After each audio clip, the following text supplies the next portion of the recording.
આપણે છેલ્લે 9.1 ના બે દાખલા જોઈ ગયા હતા. લેક્ચર 2 માં આપણે આગળ વધીએ. Good morning student. હવે જે દાખલા છે એ થોડા થોડા મોટા થતા જશે, દાખલાની સાઈઝ વધશે, તમારે રકમ પ્રમાણે આકૃતિ અને દોરવાનું છે. પ્રોપર ધ્યાન આપજો, દરેકે દરેક દાખલાને સમજજો. બરાબર છે? દાખલા થોડા અઘરા બનશે. હવે વાવાઝોડાના કારણે એક ઝાડ એ રીતે પડી જાય છે જેથી તેની ટોચ જમીન સાથે 30 માપનો ખૂણો બનાવે. ઝાડ, ધારો કે આપણી પાસે કોઈ એક ઝાડ છે. ચાલો આ એક ઝાડ છે એમ સમજી લઈએ. એવી રીતે ભાગીને પડી જાય છે જેથી તેની ટોચ જમીન સાથે 30 માપનો ખૂણો બનાવે. ધારો કે અહીંયાથી ઝાડ તૂટી જાય છે એટલે ઉપલો ભાગ નમીને નીચે આવે છે અને જમીન સાથે 30 માપનો ખૂણો બનાવે છે. ઝાડની જમીનને સ્પર્શતી ટોચ અને ઝાડના થડ વચ્ચેનું અંતર, આ અંતર આપણને આપ્યું છે 8 મીટર. તો ઝાડની ઊંચાઈ શોધો. આપણે નામ આપી દઈએ A, B, C અને D. ચાલો તો આકૃતિ અનુસાર AC શું થશે? ઝાડ. ધારો કે AC ઝાડ છે. બિંદુ A ઝાડની ટોચ છે. વાવાઝોડાના કારણે B બિંદુથી ભાગી જાય છે અને જમીનને D બિંદુ આગળ સ્પર્શે છે. વાવાઝોડાના કારણે તે B બિંદુ આગળથી ભાગી જાય છે અને જમીનને D બિંદુએ સ્પર્શે છે. બોલો ક્લિયર? ચાલો તે તેની ટોચ જમીન સાથે કેટલા માપનો ખૂણો બનાવે છે? 30 ઝાડની ટોચ જમીન સાથે 30 માપનો ખૂણો બનાવે છે. એટલે ખૂણો BDC કેટલું થયું? 30 થયું. ચાલો ત્રિકોણ BCD ની અંદર, ત્રિકોણ BCD કેવો છે? કાટકોણ ત્રિકોણ. અહીંયા આપણી પાસે એક બાજુ છે 8 મીટર. હવે BD નું જે માપ છે એ જ કોનું થશે? AB નું. કારણ કે ઝાડ B બિંદુએથી પડી જાય છે એટલો ભાગ નમીને ક્યાં પડે છે? જમીનને D બિંદુએ. એટલે AB અને BD ના માપ સમાન છે, એને યાદ રાખજો. ચાલો ગણતરી કરીએ. પહેલા ત્રિકોણ BCD ની અંદર ત્રિકોણ BCD માં વિધેય તરીકે tan લઈએ. tan 30. તમે સૂત્ર જાણો છો, સામેની બાજુ છેદમાં પાસેની બાજુ. થીટાની સામેની બાજુ એટલે BC, પાસેની બાજુ એટલે CD. એટલે કે BC છેદમાં CD. tan 30 ની કિંમત 1/√3. BC આપણી પાસે નથી. CD નું માપ છે 8 મીટર. જો BC શોધવા હોય તો 8 કોને ગુણાય? 1 ને. 8 ના છેદમાં √3. એને આપીએ પરિણામ નંબર 1. BC નું માપ આપણી પાસે છે. હવે આ જ ત્રિકોણની અંદર ત્રિકોણ BCD માં આપણે cos વિધેય લઈએ આ ખૂણા માટે. cos 30 બરાબર cos 30 નું સૂત્ર શું? પાસેની બાજુ છેદમાં કર્ણ. પાસેની બાજુ એટલે CD, કર્ણ એટલે BD. cos 30 ની કિંમત √3/2 CD એટલે 8 છેદમાં BD શું કરશો ચોકડી ગુણાકાર √3 ગુણ્યા BD 2 8 16 BD નું માપ શોધવું હોય તો √3 ક્યાં જશે 16 ના છેદમાં માટે BD બરાબર 16 છેદમાં √3 એને આપીએ પરિણામ નંબર 2 હવે AB અને BD ના માપ કેવા છે જે અગાઉ કહ્યું હતું એના આધારે સમાન આ શરતનો ઉપયોગ કરીશું AB બરાબર BD ચાલો ત્રણ બિંદુઓ એક જ રેખામાં છે A B અને C એટલે કે આપણે શોધવાની છે ઝાડની ઊંચાઈ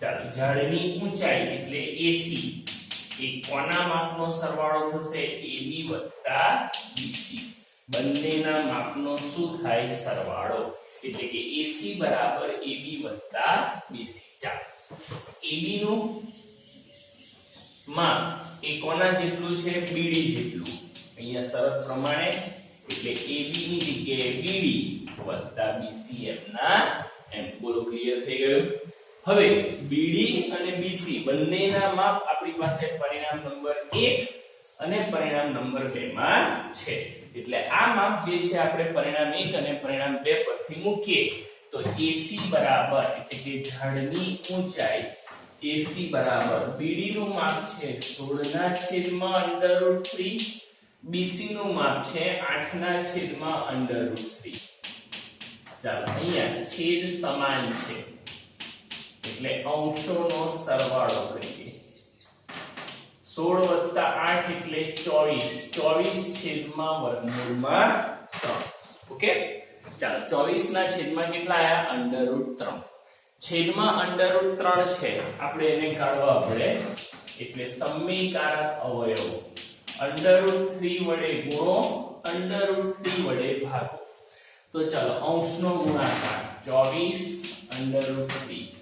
√3 ગુણ્યા √3 એ સંખ્યા પોતે 3 × 24 એટલે કે 8 √3 મીટર તો આપણે જે ઝાડની ઊંચાઈ શોધવી હતી ઝાડની ઊંચાઈ એટલે આકૃતિ પ્રમાણે AC જેનું માપ કેટલું આવ્યું 8 √3 મીટર માટે ઝાડની ઊંચાઈ 8 √3 મીટર છે બોલો ખ્યાલ આવ્યો તો દાખલાનું સાઈઝ થોડી વધતી જાય છે ધ્યાન આપજો તમારે રકમ જોવાની રકમ પ્રમાણે આકૃતિ બનાવવાની અને આકૃતિ આપણે આ રીતે કાચી આકૃતિ બનાવવાની છે બરાબર છે પણ પ્રોપર દોરવાની 4-5 લીટીઓમાં આવે એવી મોટી આકૃતિ દોરવાની જેથી સમજ પડે તપાસનારને બરાબર છે મેં તમને અગાઉ પણ કહ્યું છે કે મારા જેવા બેઠા શબ્દો વર્ણનમાં ન આવે તો પણ ચાલે તમારે પણ વર્ણનમાં મોટા ભાગનું આવી જાય એનો ખ્યાલ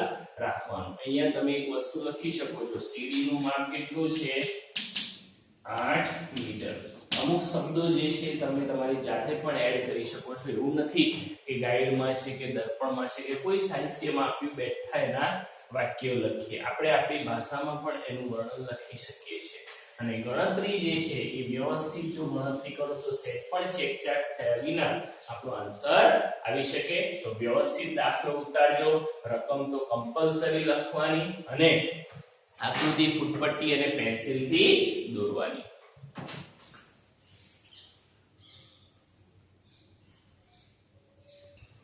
આગળ આપણને આવો દાખલો આપ્યો છે રકમ જુઓ કેટલી મોટી છે એક ઠેકેદારને બાળકોને રમવા માટે બગીચામાં લપસણી લગાવવાની છે બરાબર લપસણી તમે જોઈ હશે ઢાળ જે છે એકદમ આ રીતનો સ્લોપ આપેલો હોય એ પ્રમાણે જમીનથી સીધો થાંભલો બનાવી અને એને આડી લપસણી બનાવવામાં આવે આ ઢોળાવવાળા માર્ગ ઉપર આપણે બાળકો માટેની લપસણીનો ભાગ આવશે એવું વિચારી શકીએ બરાબર સ્વાધ્યાયનો દાખલા નંબર જે ત્રીજો છે એ આ રીતનો છે ધ્યાન આપજો એટલે રકમ જે છે એ રકમ અને નંબર બધા જોતા રહેજો મેં ગઈકાલે જ તમને કહ્યું હતું કે આપણે રીત પ્રમાણે જઈશું જેથી કરીને તમને વધારે સરળ રહે એક ઠેકેદારને બાળકોને રમવા માટે બગીચામાં લપસણી લગાવવાની છે.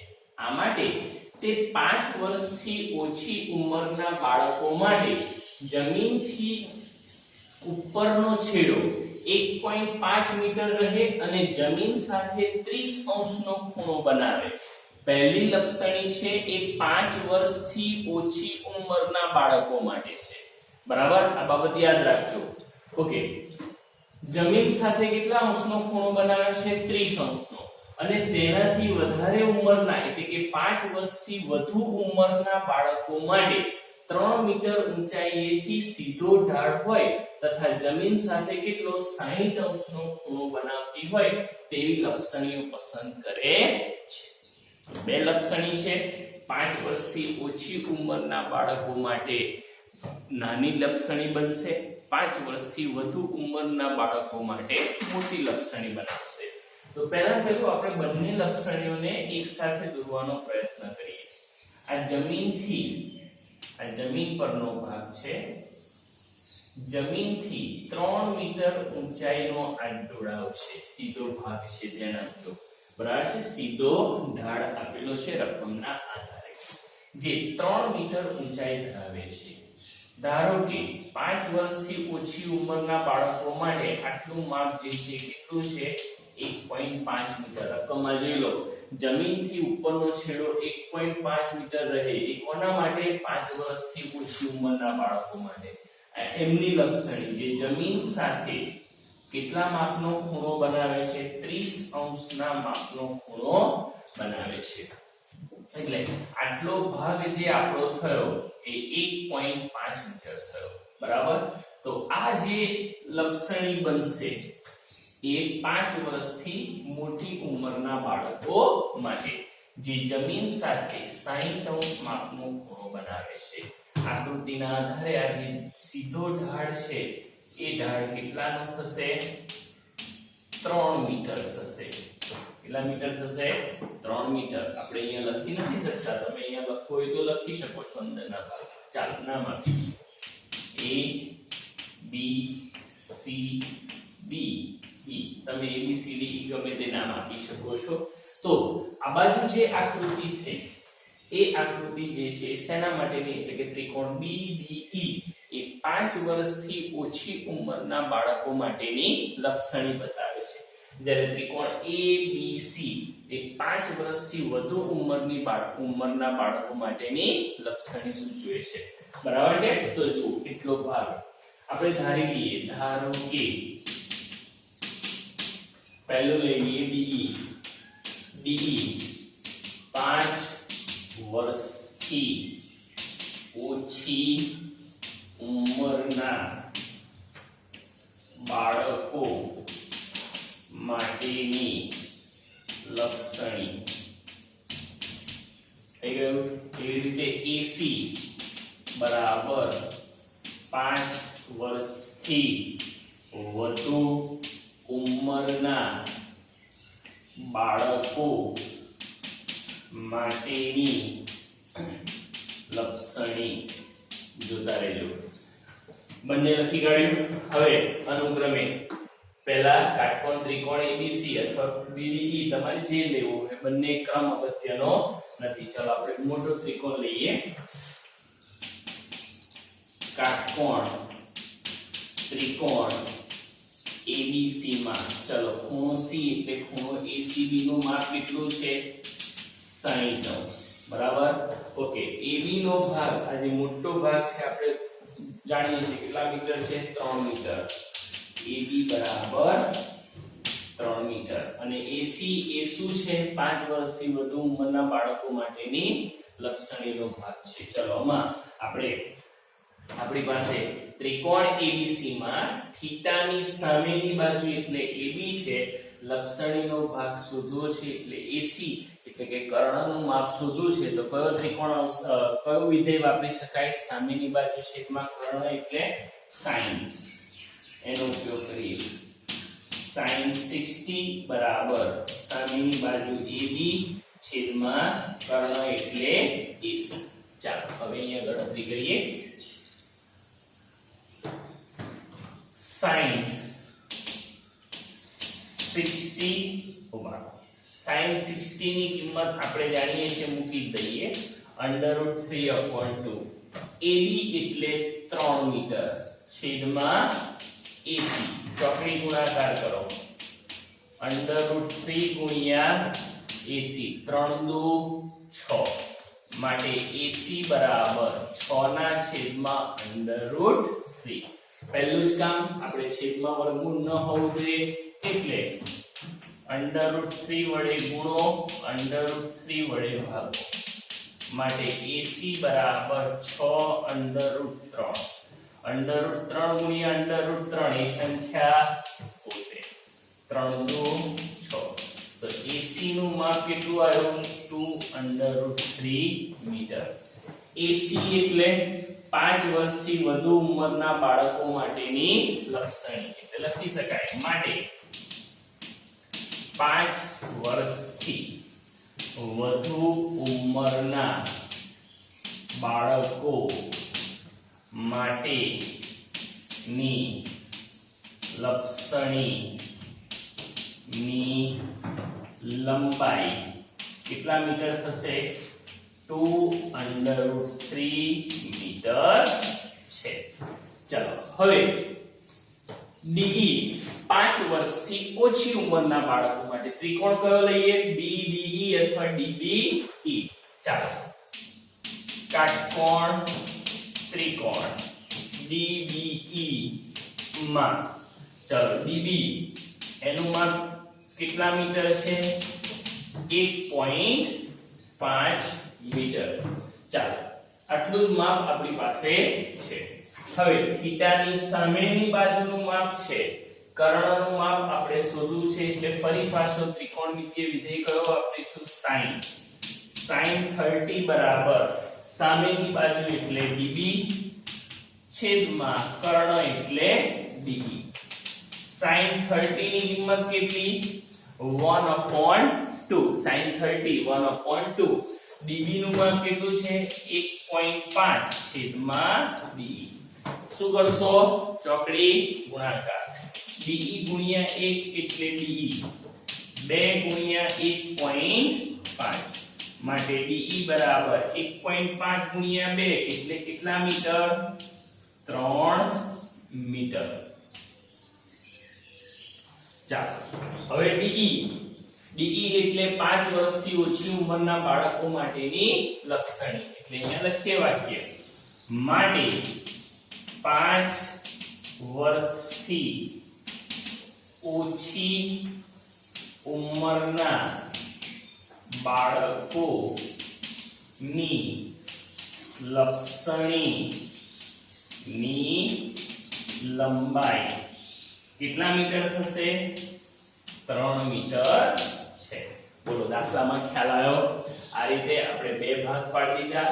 એક 5 વર્ષથી ઓછી ઉંમરના બાળકો માટેનો ત્રિકોણ અને બીજો 5 વર્ષથી વધુ ઉંમરના બાળકો માટેનો ત્રિકોણ, અને એના આધારે આપણે બંને લક્ષણીઓની લંબાઈ શોધી શકીએ. બરાબર?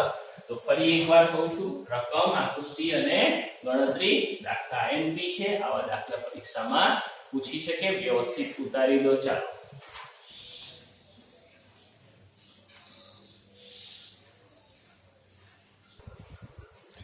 ચાલો આગળ એક દાખલો જોઈએ. અગાઉ આપણે બે મોટા દાખલા જોઈ ગયા. બરાબર? આ રીતના દાખલાઓની પ્રેક્ટિસ જેટલી કરશો, એક એક દાખલો હું શીખવાડું છું, શાંતિથી શીખવાડું છું. દરેક વસ્તુને જુઓ, સમજો અને એ પ્રમાણે પછી હું તમને જાતે પણ જેમ જેમ આગળ વધીશું એમ આપતો રહીશ. આમાં પણ આપણે કેટલાક એક્સ્ટ્રા દાખલા જોઈશું. ચાલો 5મા નંબરનો દાખલો. એક પતંગ જમીનથી 60 મીટરની ઊંચાઈ પર ઉડી રહેલ છે. આ પતંગની દોરીનો એક છેડો ક્ષણભર માટે જમીન પરના એક બિંદુ સાથે બાંધેલ છે. ચાલો પહેલા આપણે જમીનનો ભાગ દોરીએ. ધારો કે આ બિંદુથી પતંગ ચગાવવામાં આવે છે આ રીતે. ઓકે? અને આ પતંગની ઊંચાઈ થશે. અહીંયા લખીને દોરીનો એક છેડો અહીંયા ક્ષણભર માટે જમીન પર આ બિંદુ સાથે બાંધેલો છે. તો પતંગ અને આટલું જે હાઈટ છે બરાબર છે જમીન સુધીની એને પતંગની ઊંચાઈ તરીકે ઓળખીશું. તો અહીંયા નામ આપી દઈએ પહેલા A B C વધારે ખ્યાલ આવશે. પતંગ એટલે A બિંદુ, C બિંદુએ એનો દોરીને બાંધેલી છે ક્ષણભર માટે, એટલે આ જે ભાગ થયો AC એ કોણ થશે? દોરીની લંબાઈ. AB જે ભાગ છે એ શું થશે? પતંગની ઊંચાઈ. બરાબર. ચાલો આ સ્થિતિમાં દોરીનો જમીન સાથેનો ઢાળ કેટલા અંશનો છે? 60 અંશનો આપેલો છે માપ. એટલે ACB ખૂણાનું માપ કેટલું છે? 60 અંશ. જો દોરીમાં કોઈ ઢીલ નથી એટલે કે આ સળંગ સીધી દોરી છે તેવું માની લેવામાં આવે તો દોરીની લંબાઈ આપણે શોધવાની છે, એટલે કે AC નું માપ આપણે શોધવાનું છે. હવે પતંગ જમીનથી 60 મીટરની ઊંચાઈએ છે એટલે ઊંચાઈ કેટલા મીટર થશે? 60 મીટર. ચાલો ધારો કે AC બરાબર દોરીની લંબાઈ, AB બરાબર પતંગની ઊંચાઈ. તમે જમીનથી પતંગની ઊંચાઈ પણ શબ્દ વાપરી શકો. જે આપણી પાસે છે કેટલા મીટર? 60 મીટર. ઢાળનું માપ કેટલું છે? 60 અંશ. થઈ ગયું? ચાલો કાટકોણ ત્રિકોણ કયો છે? ABC. મોસ્ટલી આકૃતિઓ તમે જોશો તો કાટકોણ ત્રિકોણને અનુલક્ષીને જ રચાતી હોય છે.